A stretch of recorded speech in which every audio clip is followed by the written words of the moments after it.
এখানে বলেছে এক্স একটি অখণ্ড পূর্ণবর্গ সংখ্যা। অখণ্ড মানে 0 থেকে স্টার্ট হয় এমন সংখ্যাগুলো, 0 1 2 3 4 করে চলবে, ঠিক আছে। পূর্ণবর্গ মানে যে সংখ্যাগুলোকে কোনো সংখ্যার স্কোয়ার আকারে প্রকাশ করা যাবে এবং একটা ইনইকুয়ালিটি দেওয়া আছে। তাহলে এখান থেকে এক্সের মান বার করতে হবে।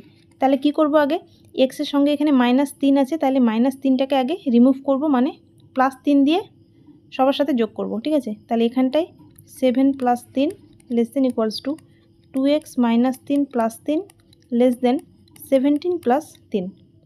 তাহলে এটা যোগ করলে এদিকে চলে আসবে 10, এদিকে এটা কেটে গেলে 2x পড়ে থাকবে, এটা চলে আসবে 20।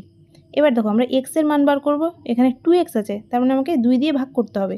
2 দিয়ে ভাগ করে দাও, এটা চলে আসবে 5, এটা চলে আসবে x, এটা চলে আসবে 10।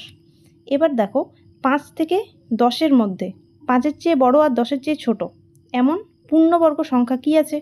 1-এর স্কোয়ার কত হয়? 1, 2-এর স্কোয়ার 4 হয়, 3-এর স্কোয়ার 9 হয়, ঠিক আছে। তাহলে একটাই সংখ্যা পাবো, x = 9, কারণ বলেছে পূর্ণবর্গ হতে হবে আর 10-এর চেয়ে ছোট হতে হবে। তাহলে একটাই সংখ্যা পেলাম, x = 9, অপশন এ।